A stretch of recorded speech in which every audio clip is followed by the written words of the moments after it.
The sun was dipping low over Pine Lake, painting the Colorado mountains in hues of gold and purple when I first realized my sanctuary was under siege. I'm Jake Carter, 34, a boat repairman who's called this quiet community of 6 cabins home for 5 years. My private dock, a modest wooden platform jutting into the crystal-clear water, isn't just where I tie my boat, it's my workshop, my office, and my escape from the grind. But last summer, that peace was shattered by a woman named Vanessa Reed, a self-proclaimed queen of the Homeowners Association board, who decided my dock was the perfect spot for her ostentatious yacht. What followed was a battle of wills that culminated in a spectacle nobody in Pine Lake will ever forget. A floating tow truck, a red Mercedes, and a lesson in consequences that still has tongues wagging. It was a sweltering Tuesday in late June when I pulled into my driveway, grease still caked under my nails from a 12-hour day, rebuilding a vintage Chris Craft engine.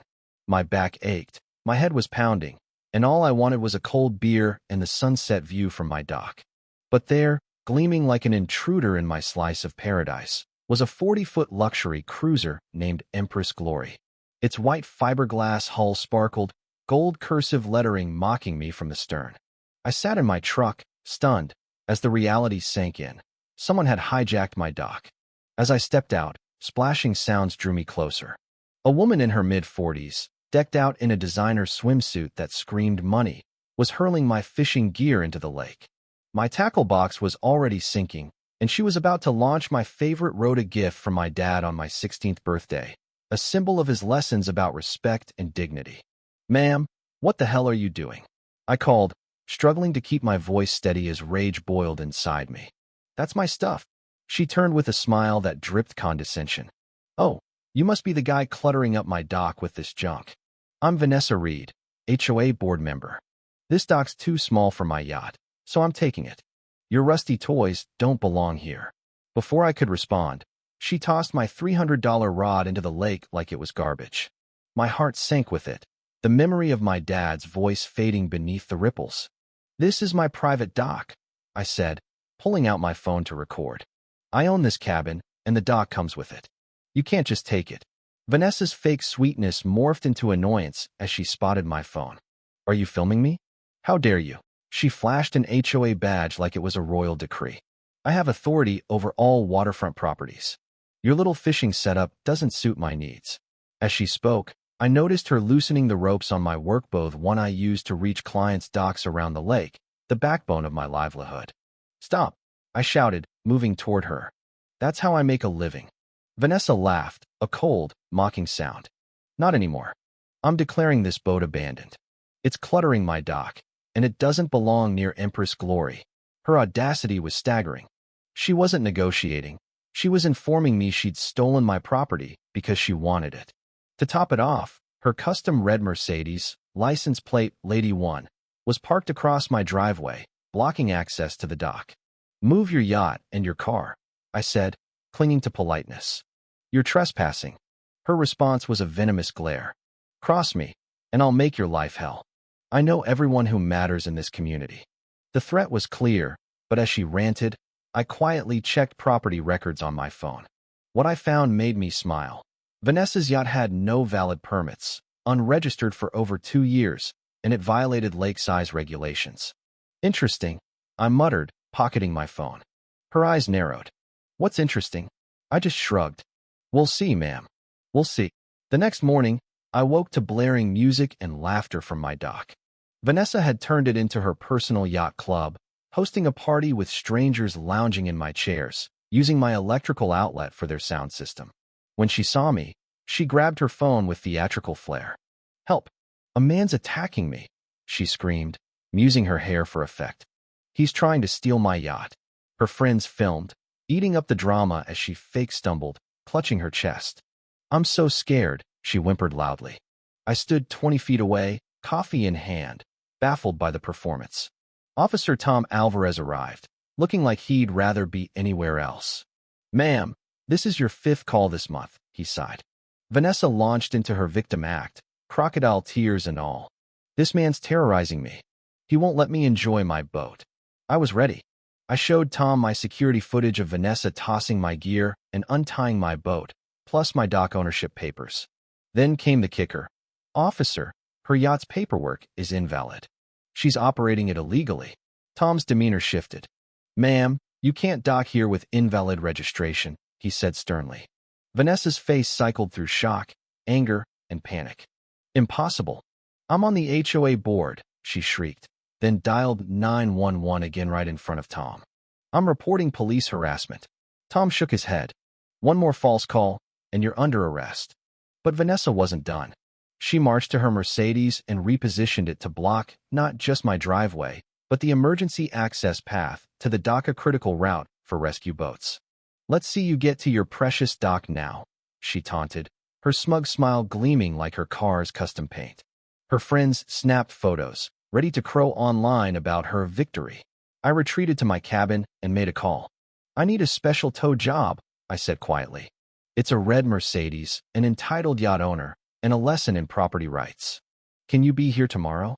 The chuckle on the other end was all I needed. Vanessa overheard and stormed over. Nobody touches my car. It's worth more than your shack. Her threats rolled off me. I'd never damage your car, ma'am, I said honestly. That would be wrong.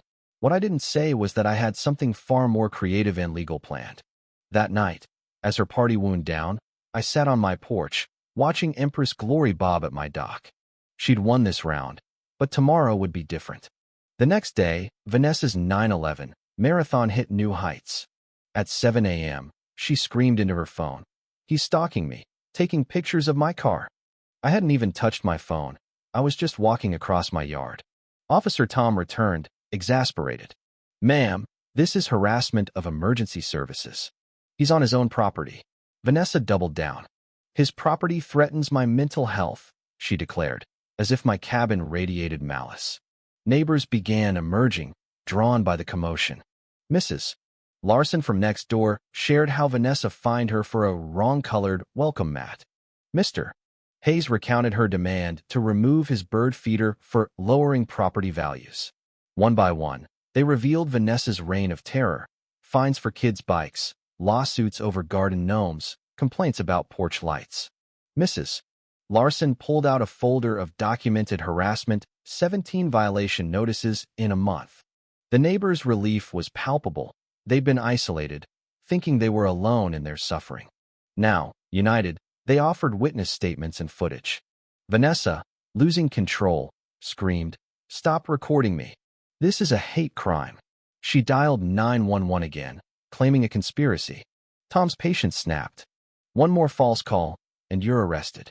But Vanessa, blind to reason, moved her Mercedes to block the emergency path even more aggressively. "I'll park here forever," she yelled. She didn't know my dock was the designated emergency access point for the lake. By blocking it, she wasn't just screwing mesh, was endangering lives. That evening, I made another call, confirming details with a contact who perked up at the emergency access issue. "That's serious," they said. "We'll handle it." As Vanessa raged at my calm demeanor, I simply said, "We'll see what happens next." She stomped back to her yacht, oblivious to the storm brewing. At 8 a.m., a diesel rumble echoed across the lake. A massive yellow tow truck, labeled Mountain Rescue Towing, rolled down the boat ramp. This wasn't just any tow truck it could drive into shallow water, its crane arm gleaming with purpose. Vanessa emerged, horrified. "What the hell is that?" she screamed as the truck waded into the lake, its crane extending toward her Mercedes. She fumbled her keys, jabbing the ignition. The engine clicked, useless slide-head battery, likely from hours of AC use during her scheming. "Start the car," she shrieked, as if willpower could revive it. The crane's hook latched onto her Mercedes, and Vanessa's scream could have shattered glass. "Not my car." She ran circles around it, pleading with the operator, a grizzled man who gave me a thumbs up. "I'll pay you anything," she cried. I'm still making payments. The neighbors, now a cheering crowd, savored every second. "About time," Mrs. Larson hooped. "Better than cable," laughed Mr. Hayes. As the Mercedes rose, swinging over the water, Vanessa dialed 911 again. "They're stealing my car with a boat. Send the Navy." The operator's confusion was audible. Officer Tom arrived, handcuffs ready. "Ma'am, you're under arrest for abuse of emergency services." Vanessa pointed at me, shrieking, "He's the criminal." The operator clarified, "Your vehicle was blocking emergency access. This is legal." I stepped forward, delivering my rehearsed line. "Ma'am, your Mercedes was blocking my driveway. The tow is completely legal." As Tom led her to the patrol car, she screamed threats. "I'll sue you. I'll ruin you." The neighbors' applause drowned her out. Mrs. Larson whooping, "Mr. Hayes filming." The elderly couple from cabin 3 high-fived, and the man with the bike story danced a jig. This wasn't just Vanessa's defeat, it was the community's liberation. The fallout was swift. Vanessa's meltdown video went viral, her cry of, "I'm still paying for it," a local meme. She faced a $5,000 fine for false reports, plus $500 daily impound fees. The HOA ousted her, and Lake Patrol towed Empress Glory for invalid registration. Her house hit the market within a month, legal fees and shame driving her out. Neighbors embraced, their freedom gnomes multiplied, flags flew, and my business boomed from the publicity. The final twist? That floating tow truck was mine, part of my specialty service for waterlogged vehicles. Vanessa's attempt to steal my workboat had backfired spectacularly. The very boat she called abandoned powered her car's removal. As I sat on my dock, now adorned with a sign reading, "Private property, trespassers towed by boat," I watched the sunset. Pine Lake was peaceful again, my dock a community hub. Vanessa thought she could bully her way to power, but she learned that actions have consequences, sometimes delivered by a tow truck that floats.